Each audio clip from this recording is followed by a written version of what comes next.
Juicy.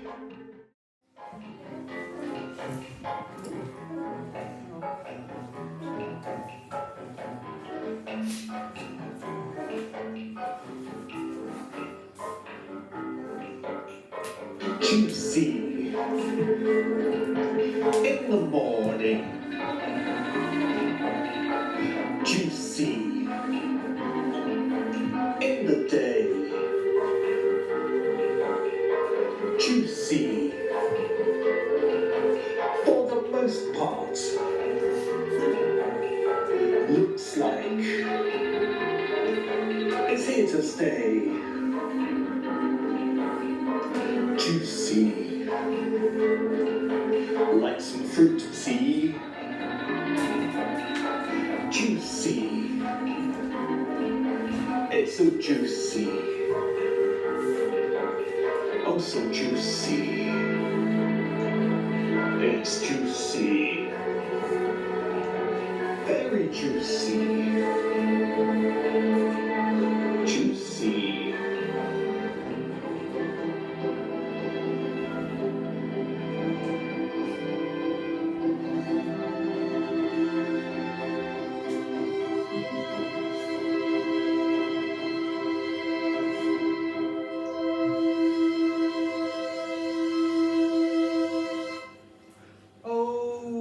Take me up in your blimp.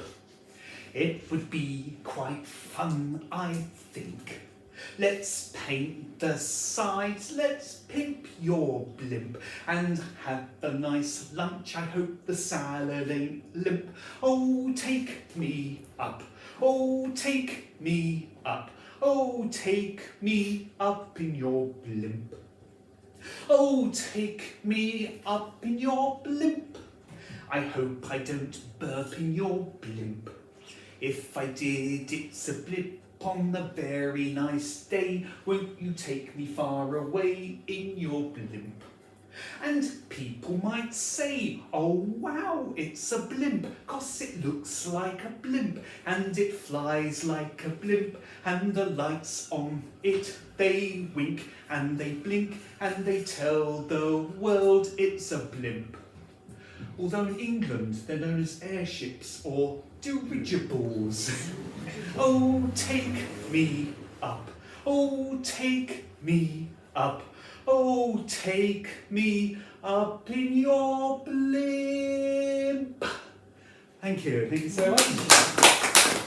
And welcome to Juicy. Yes, my name is Robert Garnham. I am the Professor of Whimsy. Professor of Whimsy, Professor of Whimsy. I say Professor, you say Whimsy. Professor Whimsy. Professor Whimsy. Professor Whimsy. And yes, I'm a poet. That's my label, poet. Ink-stained fingers, pockets full of rejection slips and no firm plans for a Saturday night. Poet. But I tell you, it's the perfect career choice for me. Probably because of my crippling fear of success. But yes, I'm a comedy poet, and when I was a kid, I loved comedy and I loved practical jokes. In fact, it's very weird that I got into comedy because culture wasn't even very big at my school. In fact, the school motto was Si Momentum Pumpus Maximus, which roughly translates as if it moves, hump it.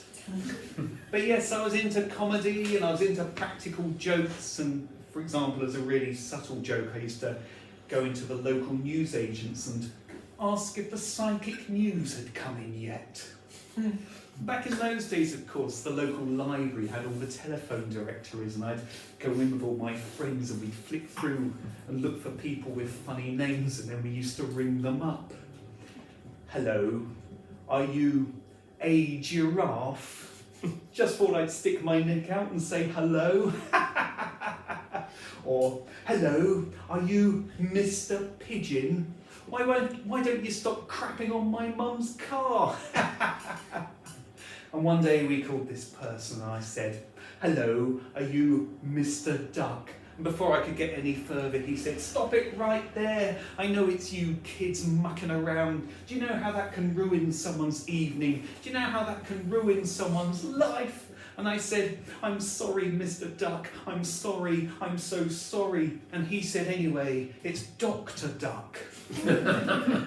Or as my friends call me, the Quack. Flick the switch. The light goes ping, a sudden glare from deep within. An atmosphere dulled can take your stamp, whether standard or table, you're an excellent lamp. And that's just a bit of light verse. Knock knock. Who's there? Hike. Hi. Don't mind if I do. The cheese said I should work hard and save my money. Such a mature cheddar. Thank you very much. Thank you. So a friend of mine works in the factory where they make the high-vis jackets. And even though he works in the factory where they make the high-vis jackets, he's still got to wear a high-vis jacket. And one day he forgot to wear his high-vis jacket. And wouldn't you know, that was a day there was a massive explosion and high-vis jackets rained down for miles around, and the only way they could find him was because he was wearing his pale blue polo shirt. The person in this poem wears a high-vis jacket. It's called Poem. Home delivery man, home delivery van, cubicle of light in the night. Rattle those crates, those great crates. Cheese in the crates, cheese grater crates. Don't bang your head on the door, love. You're a high-vis whiz and you mean biz. You know what's what and you know what is. With that giant face of a man painted on the side of your van. The man on your van grinning at some broccoli on a fork. Imagine being a model, your career's going down the pan, just about done, no more yachts. Just a call from your agent. Hello, can you grin at some broccoli on a fork? Or we'll put you on the side of a home delivery van. Rattle those crates, you bastard. My God, what have my neighbours been ordering now? Open the net curtains just a crack. Is that couscous or is that not couscous? Never had much of a sense of hummus. Home delivery man, home delivery van. This whole road is a cavalcade of wankers. But did you see me peering round the net curtains? Came back from the toilet. Jesus Christ, there's a freakishly big head at the end of my garden path. Oh, it's just a man painted on the side of your van, grinning at some broccoli on a fork. Home delivery man, home delivery van. Is that a 2-litre bottle of Vimto, or are you just pleased to see me? Would you like to pop inside for an impromptu karaoke session? My mate Brian sang a cappella with the door-to-door chiropodist. I got the mic set up and a Spandau ballet backing track. Come back, home delivery man, come back. Thank you.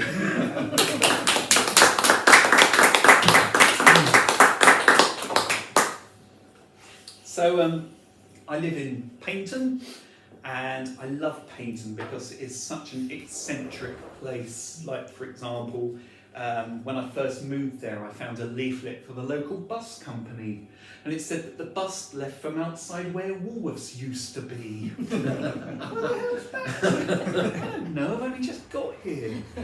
And my neighbour would strap 2 trays of cat litter to his shoes as he walked to the car so that it sounded like he had a gravel drive. Anyway, this poem it's a little hymn to seaside towns, and it's called Seaside Soul. This town is not torrid, nor tainted, nor brazen, this tornado of flavours. Chip shops and chopsticks and packets of quavers savour its layers of nautical sailors. Harbours and barbers and car parks and Mars bars. A beer at the Pier Inn while peering at the pier thing. A stride and a stroll, but hide from the gulls, your hot sausage roll. It's the way that we roll with our seaside soul. High tide, quick dry, knick-knack, paddy-whack, picnic and a pack-a-mac, promenade, flapjack, sand in your rucksack, sand in your flapjack, sand in your arse crack. Let's go to the pub. Cinema, chick flicks, candy floss, pick and mix, fish and chips, kiss me quick, think I feel sick. Ring road, surf shack, seaweed, stink. Caravan holidays, not as bad as you think. Dodgy plumbing and a blocked up sink. Big bands and jazz hands, gleaming sands and one night stands you probably will not understand. This ain't no hole, it's got seaside soul. Amusements, bemusements, soup of the day. The all-day breakfast is only served until midday. Have you paid and displayed? Grab your bucket and spade. Memories fade, but your heart will always stay.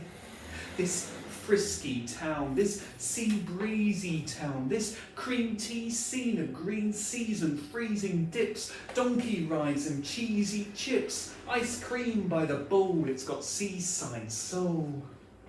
Dancing like lovers on the prom in the rain, the hot pulse of life adding fire to my brain. The legs of the pier stand deep in the brine, let's dance one more time, say you'll be mine.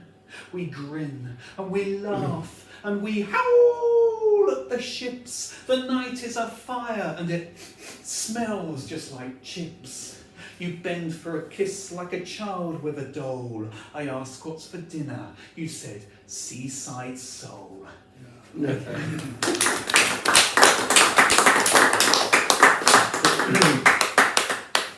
I wish I had a cow, I would pat it on the head. It would sleep at night in a barn wrapped up in its bed.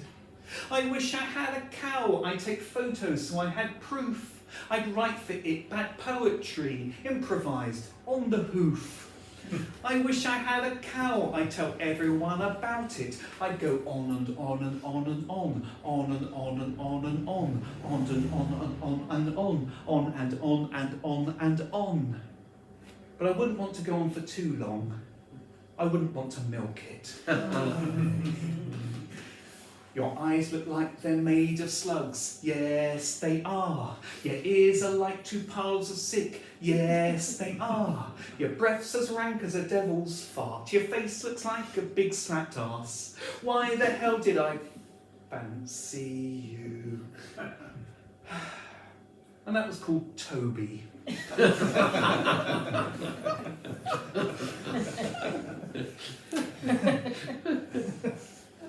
What happens when you've got Toby's in the audience? Hasn't happened yet. Have you ever gone into a cafe or a coffee shop and asked for tea? And they said, what kind of tea? And you say, oh, just normal tea. And they say, do you mean English breakfast tea? And you say, is that normal tea? And they say, yes. And then they go behind them where they've got all these different blends of tea and all these fiddly little drawers, but the English breakfast tea is kept in a big box because that's the one that everyone wants. And if that's the case, then why don't they just call it tea? So just for you, this is my tea wrap. I'm rapping with my tray and I'm gonna move your way. This is what I have to say, because what I need today is a cup of Earl Grey. That would be most pleasant. You know what is new? It's the things that I do. I spit my rhymes so hard and they're coming at you. I hang out with my crew and my homies too. I say, hey lads, would you care for a brew? 1 lump or 2? I'll be mother, shall I? I'm a funky mother cuppa lover, got a cuppa with my supper, but my plans you cannot scupper. Put no milk in, watch me splutter. I'm the bread and you're the butter. Got a scone too, add it to my song, gonna make it disappear. Scone. Yo, sup, pass me your cup. If you wanna have a coffee, then I guess you're out of luck. Got a caddy who's the daddy with his caddy. Got a teapot, got a cosy, got a decaf, makes me dozy. And I prefer the milking first, if you really must be nosy. 'Cause I'm wild and I'm free, and it's brewing you see. 'Cause seriously, this is all about tea. This is all about tea. This is all about tea. Thank you.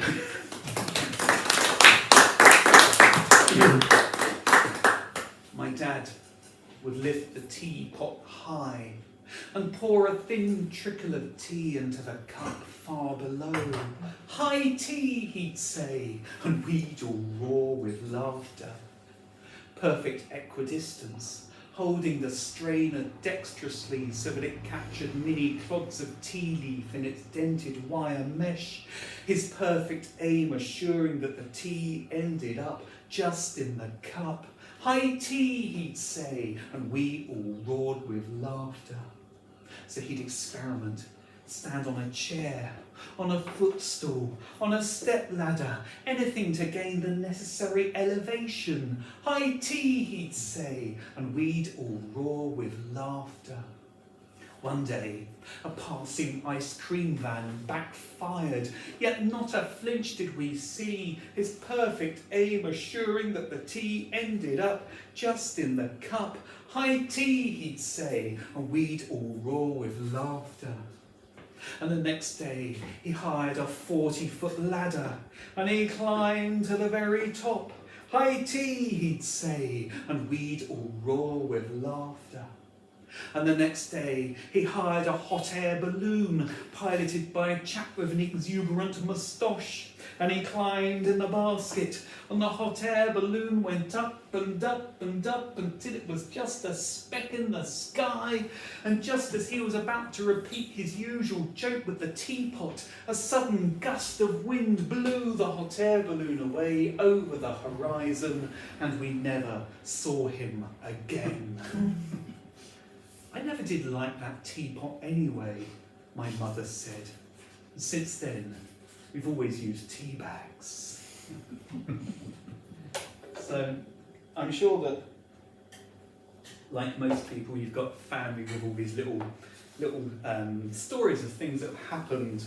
For example, my aunt, for example, she came out of work one day in a thick London pea soup fog in the 1960s, and she stood at the bus stop and she saw the distinctive shape of my uncle's motorbike emerge from the mist, so as a joke she showed a bit of leg, and he stopped and he kept up the pretense by asking, "Where to, love?"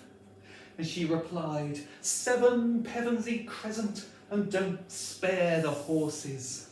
And she hopped on the back of the motorbike, and they rode through the streets of West London and pulled up outside their house, and she hopped off and he rode away, which she thought was kind of weird. And she opened the front door and went in the living room, and there he was, sitting on the sofa. "You're home early from work," he said. So, just like that little story, which apparently actually happened, this is a poem based on another family, well, it's not a family myth, because it actually did happen, and I made it into a poem. It's called Poem. My dad drove 220 miles, but, he said, I stopped halfway for butter cake. From Devon to Woking, the winding lanes of the A303, hours of driving, and perhaps, thought he, let's stop halfway for a cup of tea and butter cake. Sounds nice, my sister said. A welcome break in a lay-by, or a cafe, or maybe an impromptu picnic in a field by a hedge, and in a big box a cheeky wedge of butter cake. Butter cake, baker's man, bake me some butter cake, 'cause peckish I am. Was it in Dorset? Was it in Wiltshire? Did you see it in the menu in a far-flung cafe in a rural village, a waitress and a flowery pinny, dainty china? "Hello, me handsome, can I tempt you with some butter cake?" "Well, why not? Whack some on my plate. I don't want to be late, but I can make time for some butter cake. Where, oh where did you have the butter cake?" To which he replied, No. I had buttock ache. Thank you. So, I said to a friend of mine that I didn't really feel like a poet, and I was thinking of giving up poetry, and he said to me, Robert, why now? Why after all these years? Why not years ago? So the thing is, I do get very nervous before I perform. I usually can't sleep the night before a performance. I do suffer really badly with insomnia, for example. I mean, insomnia is a terrible thing, but on the plus side, there's only 3 more sleeps till Christmas. And what I do when I can't sleep, I write little poems and I put them in my pockets to find the next day as a present. I'm sure I've got one here. Oh yes, here we go. So, I wrote this one last night. It's called Poem. He said, "You have no sense of perspective." I said, "Come over here and say that." He said, "I'm standing right in front of you."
So a friend of mine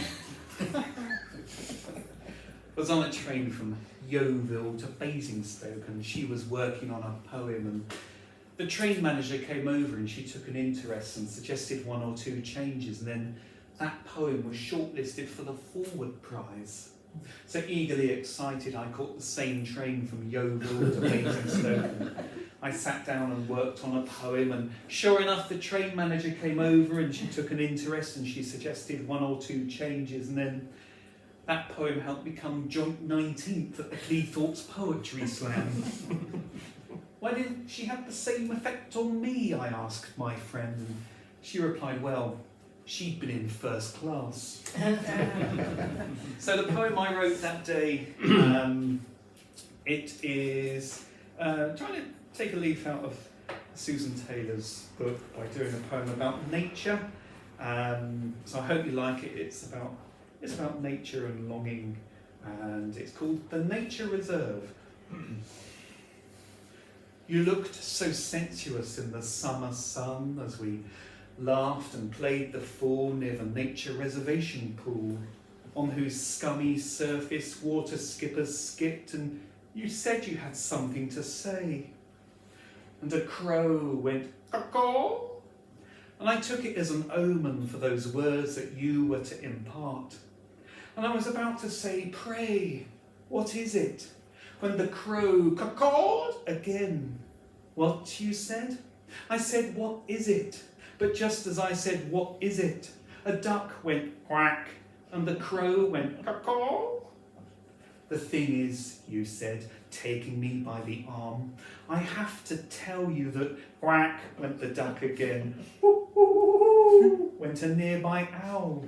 Tell me, I said. Listen, you replied, looking at me in the eye. The thing is, caw-caw, quack, caw-caw, hoo. I didn't hear that, I said. But just as I said, I didn't hear that, the duck went quack, and the owl went hoo, and a cuckoo went The love I have inside of me, you said, caw-caw, quack, and then a passing chicken joined in. The thing is, caw-caw, quack, the thing is, oh, there's a donkey. Oh, the hell, let a donkey in. Oh, for heaven's sake, here comes a bird of paradise. Will you lot just shut up for 1 minute? Let's just go home.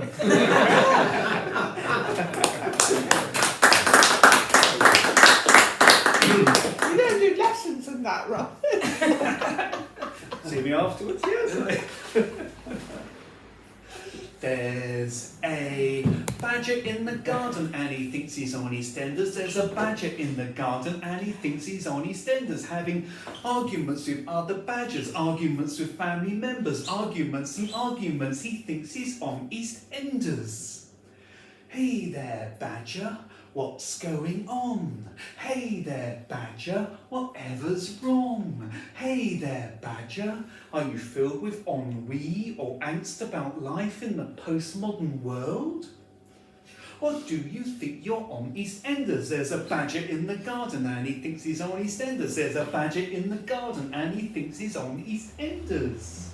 And I said, shoo, Mr. Badger, shoo and go away. Shoo, Mr. Badger, shoo and go away. And the badger said, you having a laugh or something? What's it all about?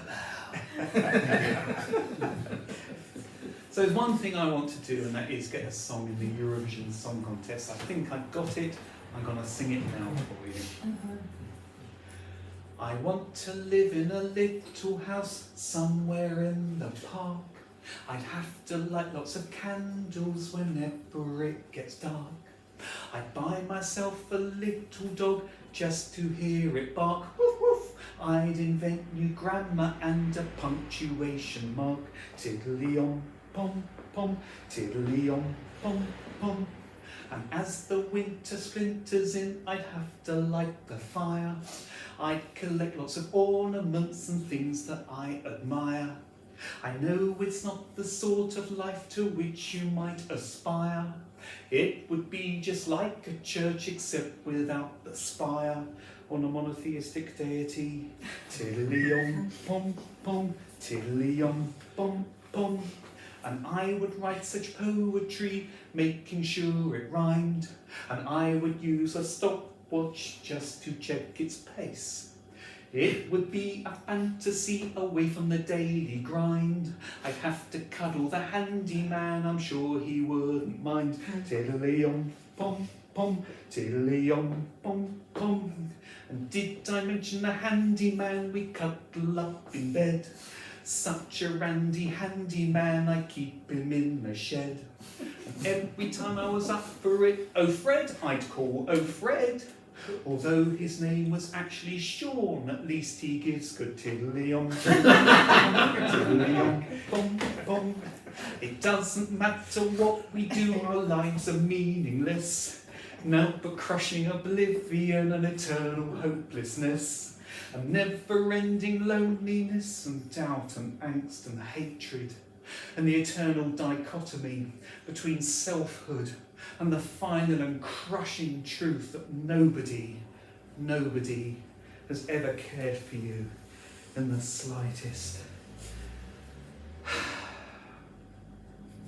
Tiddly-om, pom pom, tiddly-om, pom pom. Thank you very much.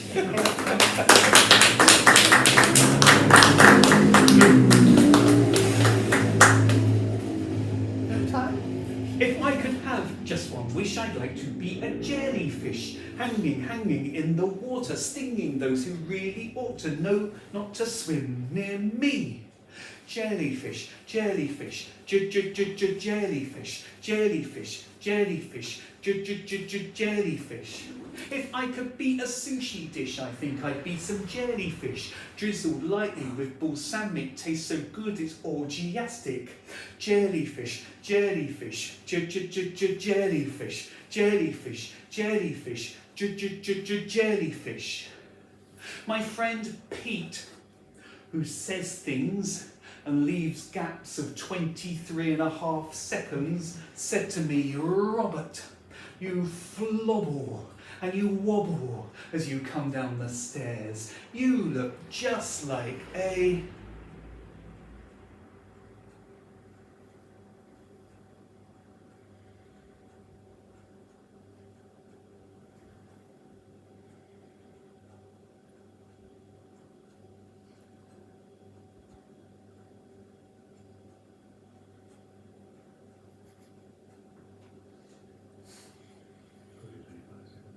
jellyfish, jellyfish, jellyfish, jellyfish, jellyfish, jellyfish.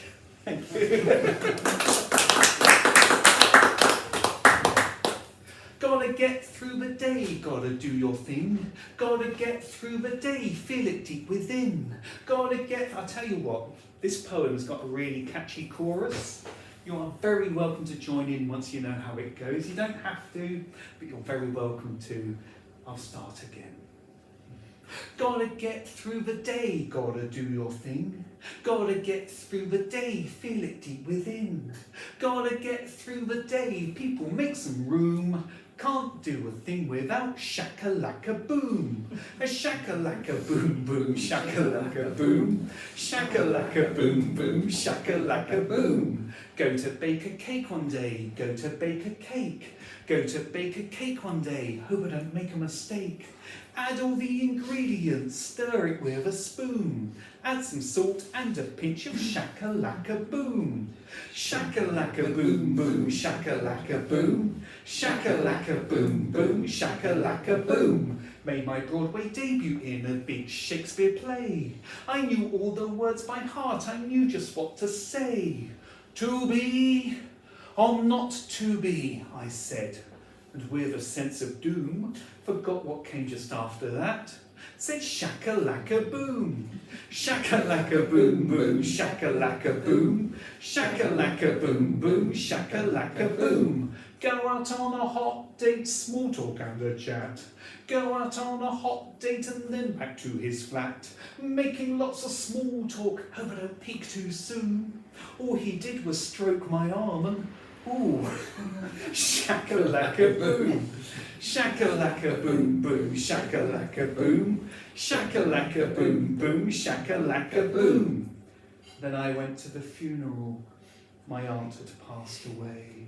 Such a lovely funeral on such a dismal day. I went to give the eulogy. The coffin lid went zoom. My aunt, she suddenly sat right up. Said shakalaka boom. Shakalaka boom boom, shakalaka boom. Shakalaka boom boom, shakalaka boom. Shakalaka boom boom, shakalaka boom. Shakalaka boom boom, shakalaka boom. Laka boom, laka boom boom boom. Thank you.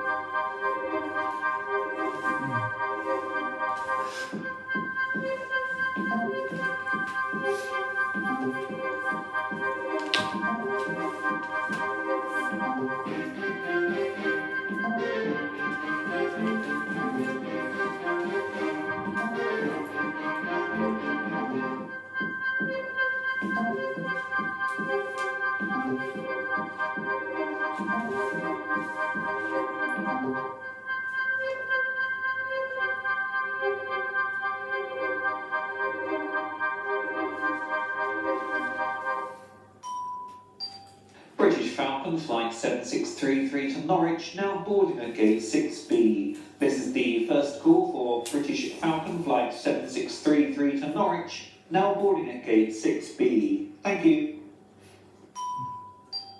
Could Mr. Mozzarella, travelling with Air Italy to the Po Valley, please make himself known to a representative of his airline? Thank you.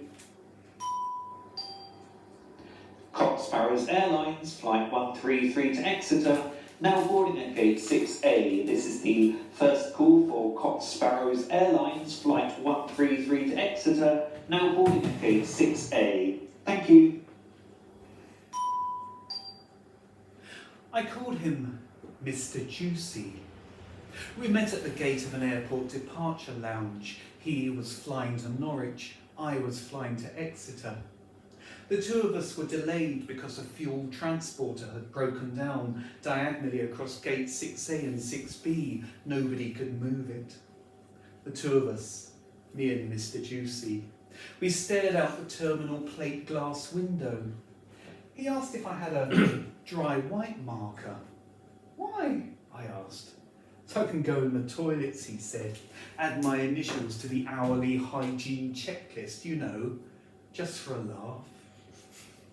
No sign of any movements on the apron. Men in high-vis jackets stood around, dumbfounded. Mr. Juicy, all grins, sits across two soft-cushioned seats. He watches as I stare at the floor. What are you doing? He asks. I'm looking at a small dot, part of the fleck effect of the tiled floor, concentrating on this insignificant dot. Soon I'll be hundreds of miles away and the chance of seeing this tiny dot again will be very small indeed. You're weird, he said, but I like you. And I liked him. You know what it's like. Heavenly dreams and bright, bright lights and angels singing so resplendent in rapturous ecstasy. That's me, Gate 6B, Manchester Airport, Terminal 3. So stunning was he that I quite forgot that I needed a wee.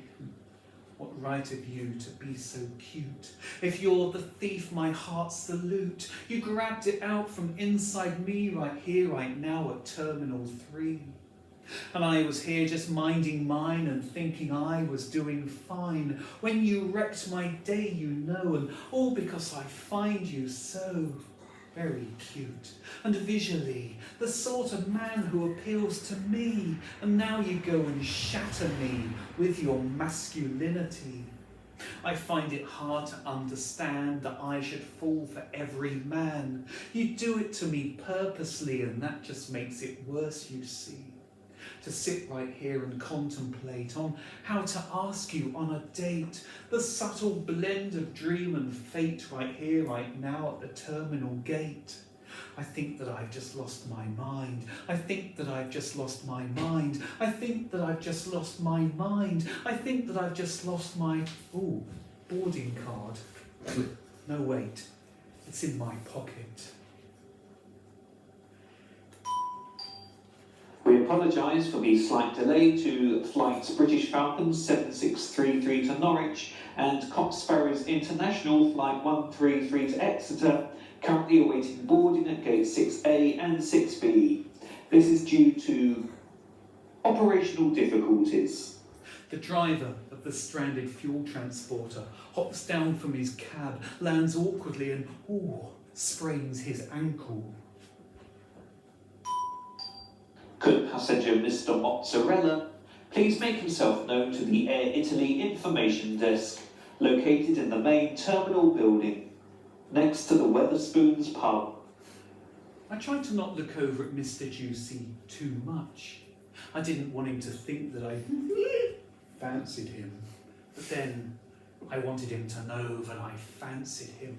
Open, pleasant face and long, long legs. See them draped over the chair next to him. Body hugging white t-shirt, purposefully unkempt hair, a faint trace of stubble. A ruffian with the soul of a poet who's just captured the soul of a poet. He says, I saw that film the other night. You know the one, The Never-Ending Story. But I'm thinking of suing the film company because it was only on for 118 minutes. And another thing, how come the logo for Universal Pictures is just of planet Earth? And how come the Three Musketeers are called the Three Musketeers when there's 4 of them and they don't use muskets? I smile and laugh. I want him to know that I'm, not necessarily heterosexually configured, but I don't want to go too over the top. You're so perfect, Mr. Juicy. Perfect, perfect, Mr. Juicy. Perfect hair and perfect skin. Perfect eyebrows, perfect chin. Perfect, perfect, Mr. Juicy. I want to be with you, see. You're so perfect, Mr. Juicy, such a cutie, masculine beauty. You're so perfect, Mr. Juicy, how we laugh. Random chance, births and deaths and circumstance, this endless dance of evolution. Mr. Juicy, I want to be with you, see. Mr. Juicy tells me about his mother.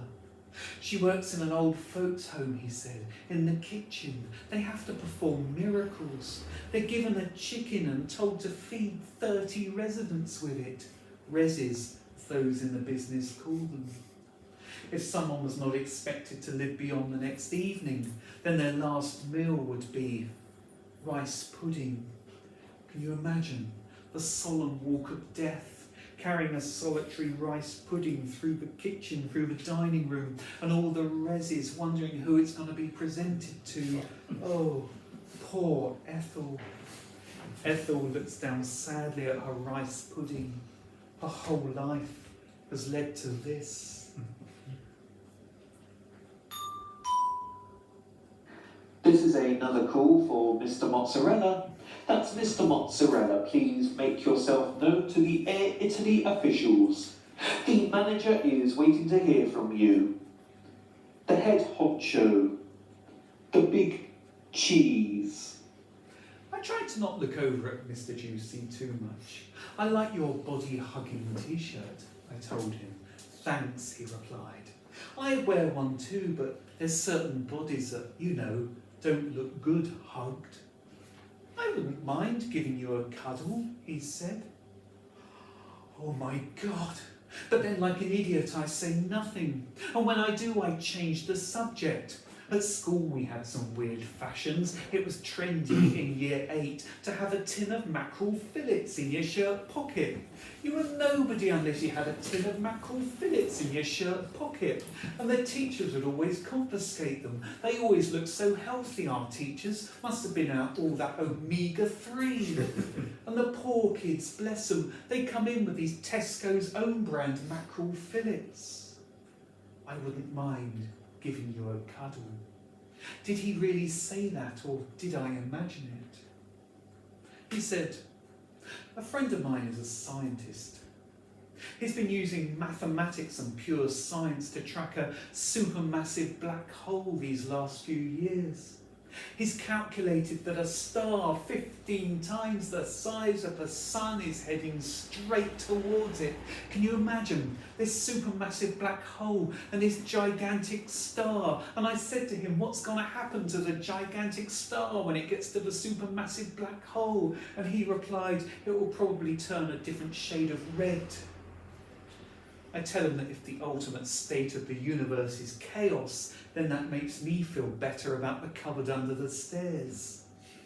I wouldn't mind giving you a cuddle. I tell him that I'm worried that one day I'll slice a loaf of bread and accidentally split the atom. Ladies and gentlemen, once again we apologise for the delay at gates 6A and 6B. The operating difficulties are ongoing. Mr. Juicy smiles, leans back his head and closes his eyes. The sun comes out and lightly caresses his face. He looks so pure, unblemished by life, unworried by the immediate, unhurried, unsullied, unruffled, unfazed by the obvious, unmoved by the oblivious, unabashed, unapologetic, unholy, unmasked by circumstance, undressed by my imagination, untainted, unfettered, unforgettable, pure. He's so pure, he's so pure, he's so very, very pure, and I want to see much more of this man who is so pure. He's so cute, such a brute, life with him would be a hoot, and I'm sure that I would suit being with someone so cute. He's a dream, such a dream, he's the best I've ever seen. We'd be really quite obscene if you know just what I mean. Pure as a summer rose ensconced in morning dew, pure as the mountain air after a thunderstorm's been through, pure as linen sheets which are totally brand new, pure as a particularly pious kangaroo. He's so lush, really lush, I bet I could make him blush. Now he's turned my heart to slush. This is more than just a crush, probably. Work of art, got my heart, I bet he doesn't even fart. And if he did, his friends would remark, say, did it just get purer in here? He's so pure, he's so pure, he's so very, very pure, and I want to see much more of this man who is so pure.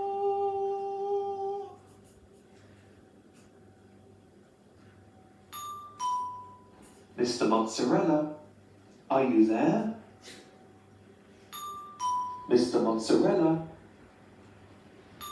Mr. Mozzarella?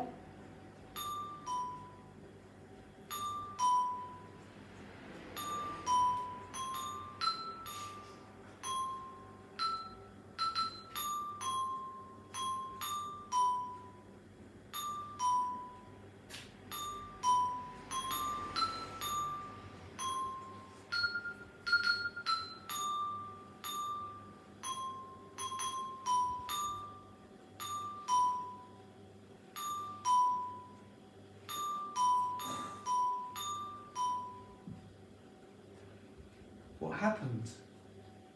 You fell asleep, Mr. Juicy says. Great, that means I can tell people I've actually slept with him. What's the latest? Well, they've stretchered the driver away. Now they're trying to move the fuel transporter. Some fuel has spilled out and they're trying to mop it up. I tell him that just before my mother was born, the nurse came in the room at the hospital, rang the mop out the window and the head fell off. How's that for an omen? What right has he to be so gorgeous? What has he ever done to deserve it? Why not me? Why not anyone who's gazed in the mirror, felt naught inside but pale horror, wanted to change the world, wanted to be loved? I'm attracted to him so much that I almost hate him. With his witty conversation and his affected nonchalance, he chats to me not that he enjoys the fact of my existence or that he wishes to impress me, but merely because it is so easy for him. I mean nothing to him. I'm just a momentary distraction. He's got a nice arse. In half an hour's time, he'll forget I ever existed. In half an hour, I'll be thinking of Lost opportunities. Hold on to him. Memorise his face. Memorise his face because you'll forget it quickly. Massive disappointment. This is the final call for crushing disappointment. Can you imagine what it would be like? I mean, the pressure to be constantly amusing. Me and him going through each day looking for anecdotes. Something funny happens and you think, oh great, I can't wait to tell. Oh, you know what? I don't even know his name. I don't even know his name.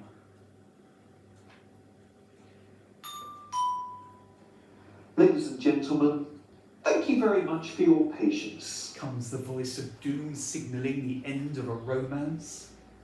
We're about to begin boarding flights 7633 to Norwich and flight 133 to Exeter at gate 6A and 6B. Where the future would dissolve and crumble like an overcooked meringue.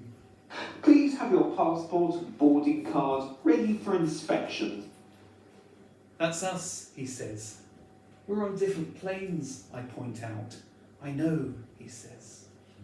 2 parallel queues start to form at gate 6A and 6B. He gathers his belongings. It's been great talking to you, I said. Yes, he says. Yes, it has. 2 queues shuffling forwards, and I feel dead inside, incapable of telling him, and stunted by social constriction that stands in the way of us and a lifetime together. But I'd hate it. 2 queues shuffling forwards. Is it not better, I tell myself, to let it go, to let it be, to preserve it as the most perfect moment of all, a love so deep that none was ever shared? 2 queues shuffling forwards. He's there at the corner of my eye, and I'll never see him again. 2 queues shuffling forwards. The skies await, and with them all is gone. His queue is moving faster. Bye, he says, waving. I'm momentarily distracted by a kerfuffle ahead. I'm sorry, Mr. Mozzarella, the attendant is saying. This flight's going to Exeter, not the Po Valley, Exeter. It holds up the queue. So I try to look as amorous and as tempting as I can, which should be really quite easy for someone so masculine and trim as me, but it doesn't work. So I try to look casual and nonchalant, but only succeed in tripping over someone's suitcase. And just as I'm picking myself up from the suitcase, I step on the base of a security notice which whips up and whacks me in the groin, but it doesn't matter. Nothing matters now apart from some kind of look, some kind of recognition, some kind of physical proximity of the most base kind, almost jumping up and down now in the queue, but he's gone, he's gone. Mr. Juicy has gone through the gates and off to his plane, and things will never be the same. It takes an age to sort out Mr. Mozzarella. I trudge across the lonely, wind-swept apron, giddy on more than just aviation fuel. Halfway up the steps of our Exeter-bound plane, I pause briefly, look back at the terminal building, hoping he might be there waving or even running across the tarmac towards me, but he isn't. He meant so much, and I meant nothing to him. The wind ruffles my hair. How transitory this life we live with its fleeting moments. I don't even know his name. At nights I was so lonely that the dark itself seemed a million fingers pointed away from me. My existence so baseless as to be hardly worth the breath, each moment a death. But I will survive this. As long before I found my own solidity, that the love I had inside of me I should share, should still be there. How many others will there be? Chance encounters and momentary infatuations, squandered beauty and sheer miscalculations, and a certain immobility deep set within that I should live to love rather than love itself, and forever remain hopelessly lonely.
afternoon, sir.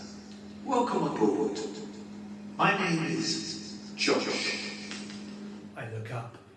He's the most handsome cabin attendant I'd ever seen. Well, thank you very much.